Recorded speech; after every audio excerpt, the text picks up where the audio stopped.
Guys welcome to my new session. तो आज हम डिस्कशन करेंगे HPSSC का पोस्ट कोड 69669, पोस्ट कोड 969।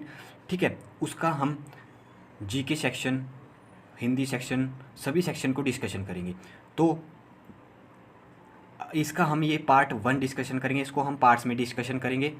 तो ये पार्ट 1 है, क्योंकि इससे वीडियो लंबी हो जाएगी, जिसके कारण वीडियो बोरिंग लगती है अगर लंबी हो जाती है। ठीक है, तो चलिए स्टार्ट करते हैं वीडियो को। वीडियो का पहला क्वेश्चन कहता है 969, जो आज ही कंडक्ट करवाया है HPSSC के द्वारा। ठीक है, तो चलिए वीडियो को स्टार्ट करते हैं। वीडियो का पहला प्रश्न कहता है कि the river Ravi is formed by 2 glacier feed stream namely, यानी कि रावी नदी 2 ग्लेशियर्स पोषित द्वारा से बनती है, यानी कि कौन से 2 ग्लेशियर से बनती है? तो ये बनती है हमारे पास बादल और तंतगिरी। ऑप्शन नंबर डी हमारे पास सही आंसर हो जाएगा। ठीक है, अब नेक्स्ट है लो पार्जियल किन्नौर में एक प्रसिद्ध चोटी की ऊंचाई कितनी है? ठीक है, कहाँ पर पाई जाती है? किन्नौर में पाई जाती है।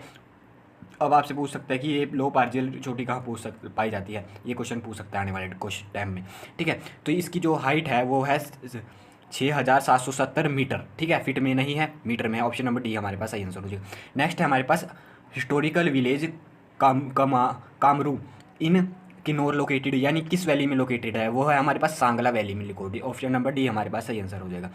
नेक्स्ट चलते हैं। नेक्स्ट हमारे पास जोनी गर्म पानी का हॉट स्प्रिंग हिमाचल प्रदेश के किस जिले में स्थित है? तो ये हमारे पास, ये वैसे तो किन्नौर और शिमला में है, किन्नौर और शिमला में, लेकिन हमारे पास ऑप्शन नहीं दिया गया है, तो हम इस क्वेश्चन को डिस्कशन नहीं करेंगे। हम इसको तब डिस्कशन करेंगे जब आपके पास ऑफिशियल आंसर की आ जाएगी हमीरपुर बोर्ड की। ठीक है, तब हम इस क्वेश्चन को डिस्कशन करेंगे।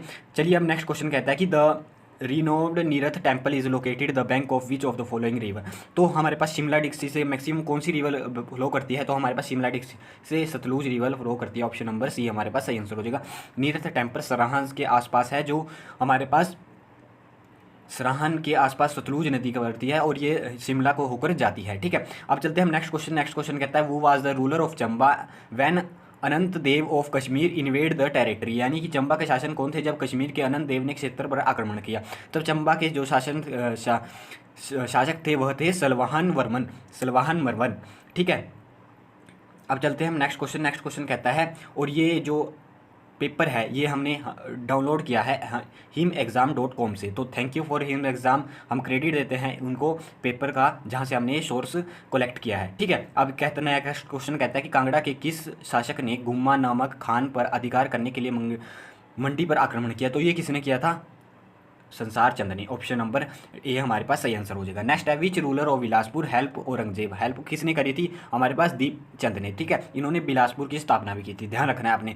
नेक्स्ट क्वेश्चन कहता है which was not the demand of Dhami Prajamandal. Dhami Prajamandal की डिमांड क्या नहीं थी? तो ये हमारे पास ये नहीं थी, इनकी एबोलिशमेंट ऑफ विलेज, यानी कि बेगार का उन्मूलन। ठीक है, इनकी डिमांड थी स्वतंत्रता, independence, reduction of land revenue, यानी कि भू राजस्व में कमी, धामी प्रजामंडल को मान्यता प्राप्त करना। नेक्स्ट क्वेश्चन कहता है the high court building was known as, यानी कि हिमाचल प्रदेश न्यायालय भवन को डैश के रूप में जाना जाता है, तो इसे क्या कहते हैं? रिवेनिश वुड, यानी कि ऑप्शन नंबर ए हमारे पास सही आंसर हो जाएगा। ध्यान रखना है, अपने आने वाले टाइम में रिपीट हो सकता है क्वेश्चन, क्योंकि ये बहुत ही कम रिपीट होने वाले क्वेश्चन है। नेक्स्ट है हमारे पास पांगवा जनजाति पाई जाती है। पांगवा जनजाति कहाँ पाई जाती है? ये हमारे पास चंबा की पांगी वैली में पाई जाती है। अब भरमौर, इसका नन ऑफ दीज भी हो सकता है, भरमौर भी हो सकता है। अगर भरमौर पहनने वाली, ये डिपेंड करता है कि आपके पास जब ऑफिशियल आंसर की आएगी तब उस पर डिपेंड करता है, तो हम इस क्वेश्चन को डाउटफुल में रख सकते हैं। ठीक है, अब चलते हैं हम नेक्स्ट क्वेश्चन। नेक्स्ट क्वेश्चन कहता है कि the first fun fair held in Shimla was Annandale ground in which year, यानी कि अंडाडेल मैदान में शिमला के फर्स्ट फन फेयर कब आयोजित किया गया? ये क्या था? 1833 में। ऑप्शन नंबर बी हमारे पास सही आंसर हो जाएगा। नेक्स्ट क्या है हमारे पास? The author of book classic recipes from Himachal Pradesh, यानी कि classic recipes from Himachal Pradesh किसने लिखी थी? तो ये लिखी थी हमारे पास भवानी सिंह ने। ऑप्शन नंबर ए हमारे पास सही आंसर हो जाएगा। और ये बुक मेरे को ना, आपके जो हमारे पास हिमाचल दर्पण बुक होती है आकाश पब्लिकेशन की, उसमें भी ये बुक नहीं मिली है, तो आपने इसको नोट कर लेना है एक जगह पे, क्योंकि आने वाले टाइम में ये क्वेश्चन पूछा जा सकता है।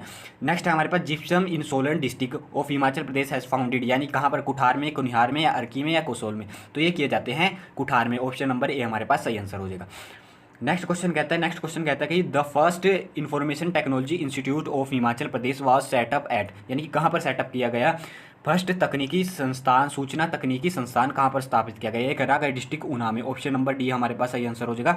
डिस्ट्रिक्ट ऊना में, ऑप्शन नंबर डी हमारे पास सही आंसर हो जाएगा। नेक्स्ट है हमारे पास स्टेनलेस स्टील एलॉयज ऑफ, यानी कि किन चीज़ को एलॉयज है stainless steel, option number D हमारे पास आयरन, क्रोमियम और निकल, ध्यान रखना है आपने। नेक्स्ट है हमारे पास which is use to making smoke bombs, यानी कि क्या स्मोक बॉम्ब को बनाने के लिए क्या यूज़ किया जाता है। तो इसके लिए आपने ध्यान रखना है सल्फर नहीं सही आंसर हो जाएगा। हमारे पास फॉस्फोरस यूज़ किया जाता है स्मोक बॉम्ब को बनाने में। नेक्स्ट क्वेश्चन कहता है the variety of coal in which deposit contain recognize trace of the original plant material, यानी कि कोयले की किस्म जिसमें मूल पादप पदार्थ के अभिज्ञ ट्रेस पाए निष्पेक्ष होते हैं। तो इसका कहने का मतलब क्या है कि जहाँ पे जो कोयल होता है वहाँ पर पेड़ की जो छाल मौजूद होती है ना लास्ट में, मतलब कि वो सबसे कम क्वालिटी का क्या होगा, कोयला होगा। तो सबसे कम क्वालिटी का कोयला कौन सा है इसमें, जिसमें कार्बन की मात्रा सबसे कम है, वो है पीट, ठीक है। तो सबसे बेस्ट है हमारे पास एंथ्रासाइड, उसके बाद आता है हमारे पास बिटुमिनस,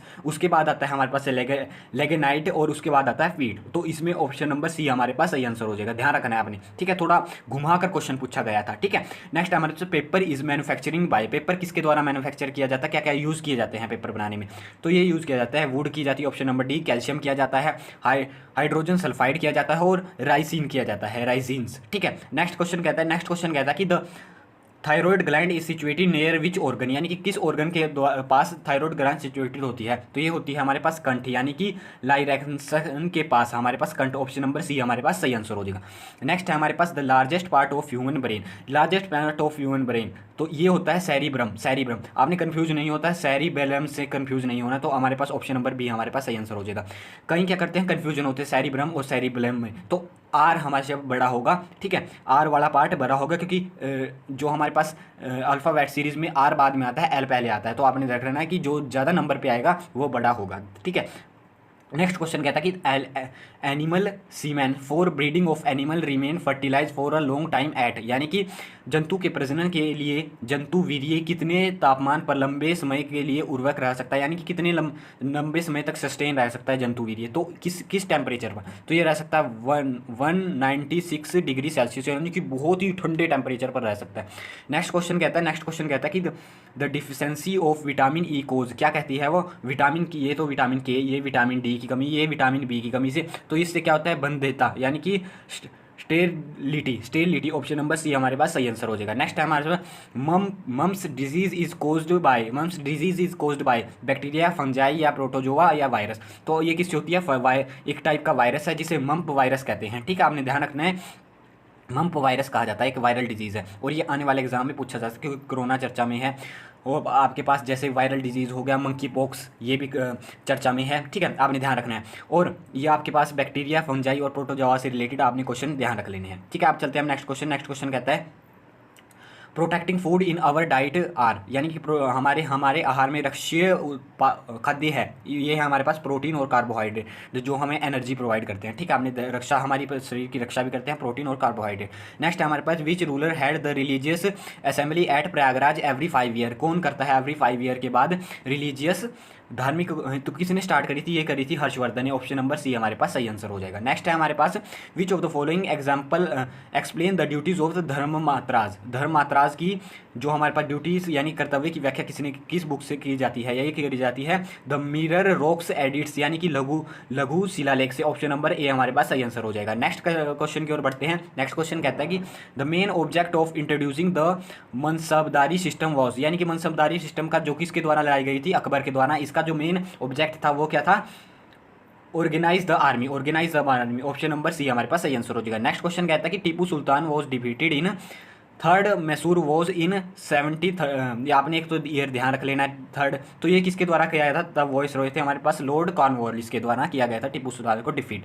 नेक्स्ट क्वेश्चन कहता है the originates of Dravida style of architecture and sculpture in south India, तो ये किसके द्वारा किया गया था, किस जो हमारे पास साउथ के शैली किस द्रविड़ शैली किसके द्वारा ओरिजिनेट की गई थी, तो ये की थी पल्लव वंश के द्वारा। ऑप्शन नंबर सी हमारे पास सही आंसर हो जाएगा, पल्लव्स के द्वारा। ठीक है, आपने ध्यान रखना है। नेक्स्ट क्वेश्चन कहता है Ellora caves in Maharashtra was build by, तो ये क्वेश्चन आपके पिछले संडे को हुए थे उसमें भी रिपीट हुआ है, ये एक हमारे राष्ट्रकूट के द्वारा। ठीक है, आपने ध्यान रखना है, राष्ट्रकूट के द्वारा।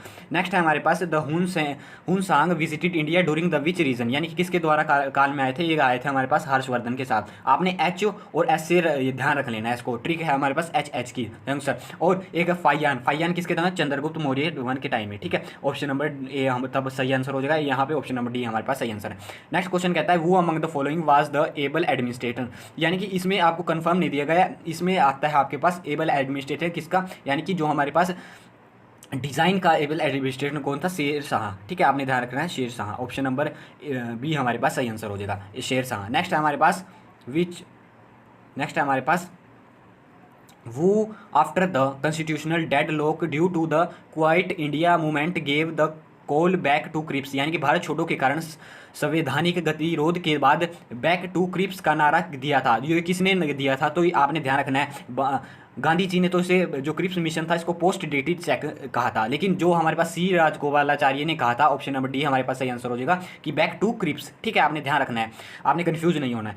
द नेक्स्ट है हमारे पास भारतीय राष्ट्रीय कांग्रेस के नरम दल और गरम दल की मुख्य किस मुद्दे पर मतभेद था, तो ये हमारे पास स्वराज मुद्दे पर मतभेद था। ऑप्शन नंबर ए हमारे पास सही आंसर हो जाएगा। नेक्स्ट चलते हैं, नेक्स्ट क्वेश्चन कहता है कि in which case did the Supreme Court restore primary of fundamental right over the directive principle की, यानी कि सुप्रीम कोर्ट ने किस केस कारण जो हमारे पास फंडामेंटल राइट होते हैं वो डायरेक्टिव प्रिंसिपल से बेहतर होते हैं, यानी कि प्राइम उनको फर्स्ट प्रायोरिटी दी जाएगी, तो ये किसके द्वारा कहा गया था, गोलकनाथ केस के द्वारा। ऑप्शन नंबर बी हमारे पास सही आंसर हो जाएगा। ठीक है, आपने ध्यान रखना है। नेक्स्ट क्वेश्चन कहता है, अब आपने ध्यान रखना है कि केशवानंद भारती केस के बारे में आपने थोड़ा पढ़ लेना है, क्योंकि आने वाले टाइम में इससे क्वेश्चन बन सकता है। नेक्स्ट है हमारे पास by which amendment was the power of the Lok Sabha amended the constitution affirmed. ठीक है, ये किसके द्वारा की गई थी, ये हमारे पास ये क्वेश्चन फाइनल आंसर की अकॉर्डिंग स्क्रैप हो सकता है, क्योंकि इसका जो सही आंसर है वो 44 अमेंडमेंट 1978 में 1978 44 अमेंडमेंट इसके द्वारा किया गया था। नेक्स्ट क्वेश्चन पे चलते हैं। नेक्स्ट क्वेश्चन कहता है how many days time in given to candidate to fill their nomination form the date of for election. ठीक है, यानी कि उम्मीदवार चुनाव की अधिसूची की तिथि से उनका नामांकन दाखिल करने के लिए कितने दिनों का समय दिया जाता है, तो ये दिया जाता है, ऑप्शन नंबर डी हमारे पास सही आंसर हो जाएगा, 8 दिनों का समय दिया जाता है, यानी कि नामांकन करने के लिए। अब चलते हैं हम नेक्स्ट क्वेश्चन। नेक्स्ट क्वेश्चन कहता है कि the minimum age of become a Lok Sabha members, minimum age क्या है, ये सभी को पता है, ये क्वेश्चन बार बार रिपीट होते हैं, 25 ईयर, यानी कि अपर हाउस ऑफ पार्लियामेंट, ये भी सभी को पता है, राज्यसभा। लोअर हाउस किसे कहते हैं, लोकसभा। ठीक है, आपने ध्यान रखना है, LL से। ठीक है, नेक्स्ट है हमारे पास in presidential government the president is, यानी कि प्रेसिडेंशियल गवर्नमेंट प्रेसिडेंट क्या है हमारे पास, इंडिपेंडेंट ऑफ द लेजिस्लेचर, यानी कि ऑप्शन नंबर ए हमारे पास सही आंसर होगा, विधानमंडल से स्वतंत्र है, यानी कि क्या है, विधानमंडल से स्वतंत्र है, डिपेंड अपॉन लेजिस्लेचर, विधानमंडल पर आश्रित है, यानी कि इससे क्या प्रेसिडेंट इंडिपेंडेंट है, यानी कि विधानमंडल से स्वतंत्र है, आपने ध्यान रखना है। ठीक है, तो ये हमने डिस्कशन करी जो आज पर हमारे पास पोस्ट कोड 969 का जो पेपर हुआ था, जो मॉर्निंग सेशन में कंडक्ट करवाया गया था, इसका जो फर्स्ट पार्ट, और जल्द ही हम इसका सेकंड पार्ट लेंगे, आज ही शाम को इसका सेकंड पार्ट आपको दे दिया जाएगा। ठीक है, अगर आपको वीडियो पसंद आई तो वीडियो को लाइक कीजिए, ज़्यादा से ज़्यादा वीडियो को शेयर कीजिए, ये आपके आने वाले एग्ज़ाम जैसे जितने भी आपके एग्ज़ाम हैं उनके लिए बहुत ही हेल्पफुल है। मिलते रहेंगे ऐसे ही नेक्स्ट पार्ट में।